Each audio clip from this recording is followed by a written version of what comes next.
mga Bex, welcome back to my YouTube channel. Shy type, bakit? Anong masama? Charot. So ngayon, tulad ng nababasa yun sa ating channel, yes, tama be. Sahod na natin sa YT. So, saan nga ba no? Alam mo, every month ko daw dati ginagawa. Pero ngayon, parang ngayon ko na lang ulit i-share sa inyo kung saan ba napupunta ang YouTube revenue ko. Siyempre, alam nyo na breadwinner nga eh. Charis. So, sumahod na ako sa YT. And actually, itong errands na to, maraming ganap. Sobrang dami na para bang sobrang yaman niya. Sobrang laki ng sinahod niya. Hindi naman. Actually, yung revenue ko ngayon, ano siya, ano siya, kulang siya. Hindi, kasi sobrang dami kong expenses na itong March since di ba lumipat kami ng bahay. And sobra be dahil sa mga gamot ko pa. Sobrang laki as in. Ngayon nasa point ako na mas malaki yung expenses ko compare sa salary ko. Na para bang ang laki ng salary niya, diba? So, i-share ko sa inyo kung saan mapupunta ngayon itong revenue na to. Pero, ito munang intro natin, nakita nyo na sa outdoor tayo. Kasi meron akong inaantay na person. So, naalala nyo, nabanggit ko dun sa vlog na meron akong nahanap na pwede akong bumili ng gamot ng 50% off. So, it's really big help talaga. So, chinek ko naman, okay naman talaga siya as in. And makikita nyo siya mamaya sa vlog, diba? So, nag-ask na din ako ng permission kung allowed ba ako mag-vlog kasama siya. So, hindi ko na lang muna sasabihin lahat kung ano yung mga kaganapan natin ngayon. Isa-isahin natin ba? So, dito tayo kami sa isang area and pipick upin ko talaga yung gamot ko. Pagpasalamat din ako personally kasi malaking tulong talaga yung ibibigay niyang offer. So, 50% yun be. Hindi yun biro and malaki talaga yung malalas ko. 'Di ba? So, ang una nating errands ngayon ay kunin ang gamot. Dahil nga, wala naman akong ibang pinagpipray na maging maayos at makainom ako ng gamot ng kompleto. Since syempre expensive din talaga and another 1 month ng paggagamot, diba? So, excited na ako kasi meron na akong 1 month supply. So, actually, hindi to, parang galing na din sa revenue ko since babayaran ko siya next revenue. Eto na, I'll be honest with you guys. Short talaga, pero kaya naman. So, isa to sa importanteng kailangan kong bilhin dahil gamot ko to Isang buwan ko 'to kailangan inumin and sorry guys kung mahina yung boses ko, pero naka-mic naman ako. Kasi yung area yung nakapalibot sa'kin, nagme-meeting sila, magkausap, may ka-video call, so hindi para magsigaw-sigaw ka dito 'di ba? So antayin ko na lang sila and tingnan natin kung ano pa yung magiganap mamaya na stay stay tuned. Wala, hindi nagpa-function yung brain ko. And I just want to say thank you din sa aking baby. Dahil ano na lang, 9 months na lang, may expire na ang ano ko sa kanya. Ang 1 year supply of nail extension. 1 year ba? Basta meron kasi akong every month na libre nail sa kanya. So, since mag-birthday si Gab, magagamit ko. Kaya ito yung ating nail. So, thank you so much, baby Sashna. Shashnay. So, thank you so much, baby Shash. I love you so much.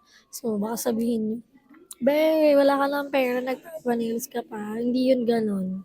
Hindi ko to uunahin, be, kumpara sa gamot ko dahil yung ipang nails ko, ilang piraso na yun ang gamot ko, be. Diba? So, wala namang masama since ex-deal kasi talaga. Ex-deal yun. So, wala namang masama kung makikipag-ex-deal ka. 'Di ba? So, yun guys. Update ko na lang kayo mamaya kasi magka-coffee kami. Hindi naman ako magko-coffee, pero non-coffee. Basta onti-onting tsikahan lang be. So, makikita nyo yung abut. Parang illegal yun. Abutan lang po na. So, makikita nyo mamaya na ibibigay sa akin yung words. Update ko na lang kayo.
finally nakauwi na tayo and ano naman, hindi na natin napagsabay yung iba nating gagawin. So, kailangan ko na din umuwi and nakita niyo naman na nung dumating si Kuya Marvs and Ate Nigs, chikahan lang din kami, counting time-lapse, and then, finally, nakuha ko na yung gamot ko. Diba? Iba wala sa feeling na may maintenance. Charot. Iba pala sa feeling pag nabibili mo na yung, hindi yung nabibili yung gusto no? Wala, ang saya lang ng puso ko right now. Kasi hindi ko naiisipin or hindi ko na poproblemahin yung gamot ko kasi finally may taong nag-help sa atin. So, sabi ko nga, sobrang laking help talaga ng 50% off ng total price. Actually, hindi lang total Tama. So, bawat isa lang, atong per box na to, naka 50% off to. So, kalahati din talaga yung natipid ko. So, thank you so much Kuya Marvs and Ate Nix. Thank you po talaga kasi malaki tang help for me. Lalo na, ito pa rin yung naging gamot ko. So, parang, ano na to, possible na maging gamot ko din siya by next month. So, etong top din and indie rin, meron kasi siyang iba't ibang MG. So, nasa position pa ako, nasa stage pa ako na nasa mataas na MG pa yung iniinom ko So, ito ay tag 100 pieces. Open nga natin. Hello! Alam niyo na nagpapasaya sa akin. Gamot. Gamot yarn. Ano siya ba? Ayan. Yehey! So, unboxing na gamot natin. Oh, totoo. Ito yun. Ito yun. Hala, ang sayo ng heart ko. Baba lang kaligayan ng gamot. So, I have a lot of, what's this? Top Dean. So, meron po akong 100 pieces ng Top Dean. So, happy ang heart. Mayroon pa akong ibang med, pero hindi ko na siya ipapakita sa inyo. And, ito naman yung isa kong meds. Ito ko na kasi nakaseal pa talaga siya. Ito naman yung ating injury. Ito na. Ay, sobrang dami na akong gamot.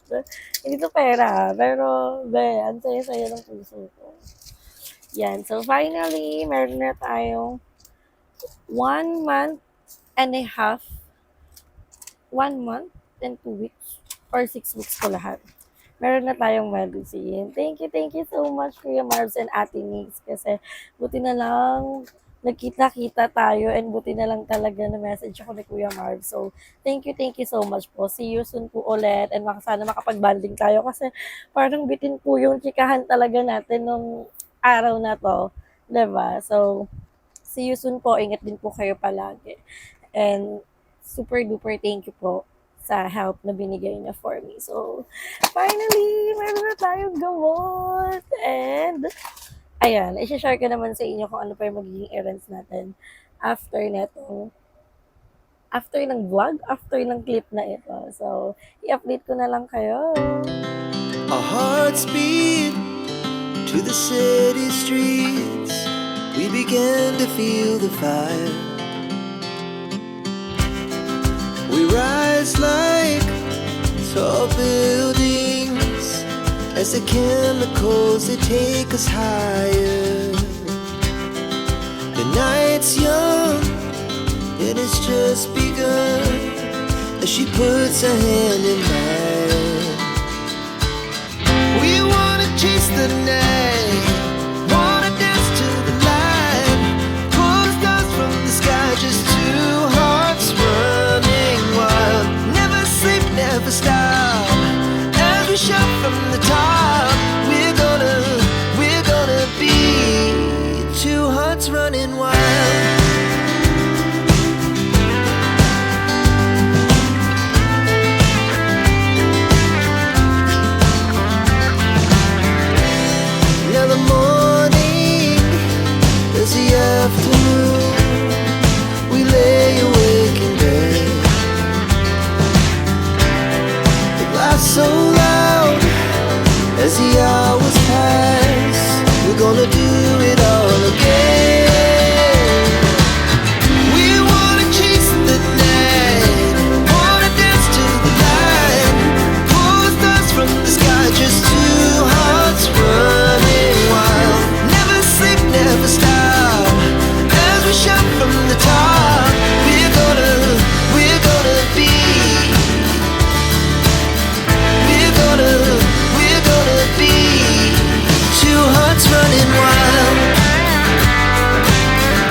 gusto ko sa tayo mamili. And for sure, nakita nyo naman, wait lang ba, inom lang ako. Hingal na hingal mamali, no?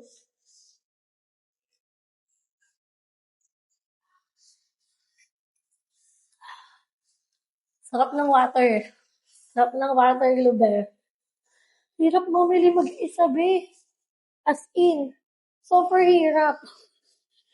Kano pala mag-umpisa tong vlog na to? Anyway, nagpahinga lang ako kung saan akong cafe palagi nag-stay. So, sabihin na pagod talaga ako mamili. Hindi biro na mamalengke ka tapos mag-grocery ka, diba? So, explain ko lang din sa inyo. Since nakita nyo na nga na nag-intro ako, tapos bonding with new friends, yun yung binila natin ng gamot, and then nag-explain about sa medicine, just diretso grocery and pamamalengke. And yun, pag-uusapan natin kung saan nga ba napupunta ang YouTube revenue ko or kung saan napupunta yung sahod ko. Marami din nagtatanong kung paano ko kinakaya lahat. Hindi ko na ho kaya. Yun ho ang totoo, hindi ko na ho kaya. Tinawanan, baliw-baliw.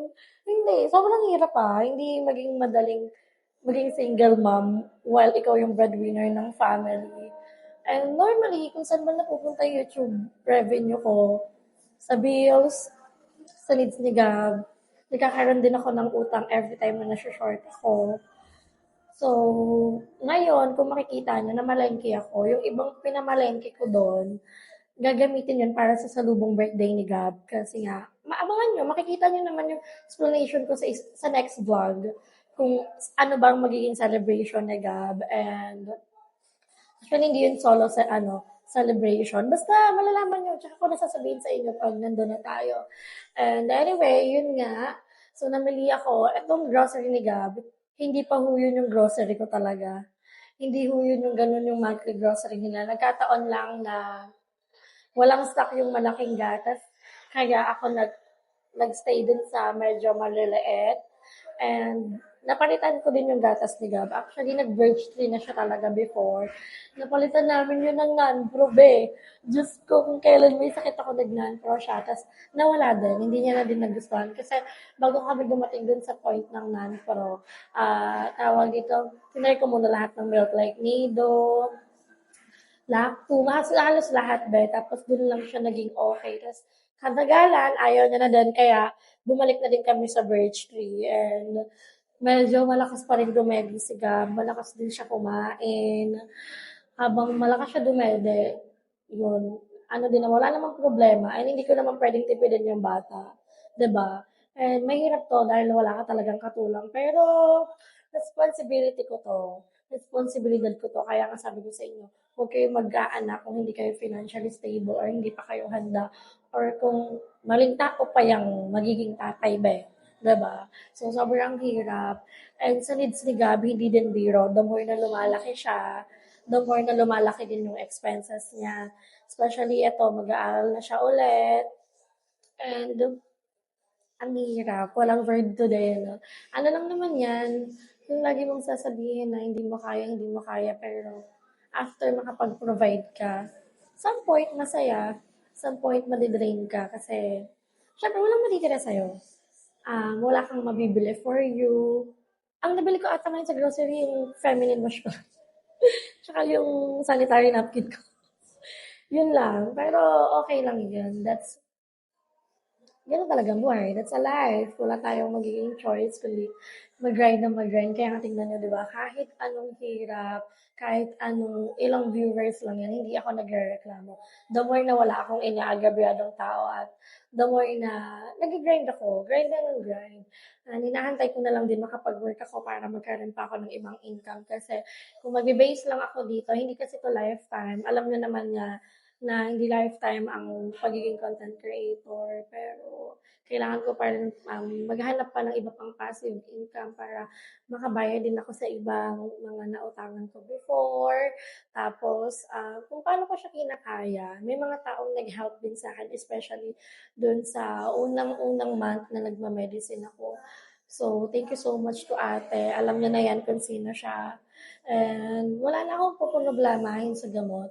Kasi yung binayad ko nun, babayaran ko naman. 'Di ba? Ang hirap share na sa inyo. Sa next revenue.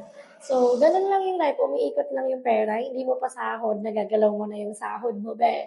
So, wala talagang natitira. Ganun. Tapos, bayad sa bahay, bayad sa bills, lahat. And magbe-birthday si Gab. Di ba sinabi ko nga sa inyo, magiging simple lang din yung celebration namin. Pero that's fine. It's still a celebration. Milestone niya pa rin yun. So, walang problema about doon. And ayun, kailangan marunong kang humawak ng pera at alam mo din kung paano mag-budget.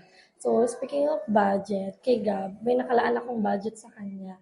And minsan dumadating sa point na sakto yon, minsan kulang, minsan sobra naman siya. So, walang pagtitipid na nagaganap sa anak ko. And ako nakita nyo, siguro yung chips niya, yun yung mga pinagbibili ko sa kanya.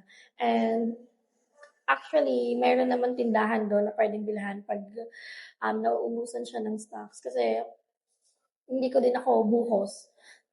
Pero monthly ako nag-grocery. Sinishare ko yan sa inyo. Pero feeling ko ito yung grocery na hindi nyo nakita na todo-todo nagsasalita ako.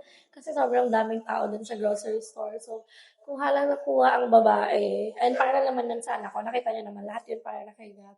Excited na din naman ako sa birthday niya. And gano'n ang buhay. Alam kong hindi ako forever nasa sitwasyon ng ganito. Kawawa lang si ate, si bunso, si mom. Ako yung lahat ba? Wala akong ibang tinutukoy. Ako lang yung lahat. And okay lang, kasi lahat naman yun pinagpaguran ko. Sige po. Thank you po. Lahat naman yun pinagpaguran ko. At kung meron man akong treat sa sarili ko, ay sige po, thank you po. Baka eto na yun. Kasi deserve ko to. Deserve ko to after lang isang buwang paghihirap.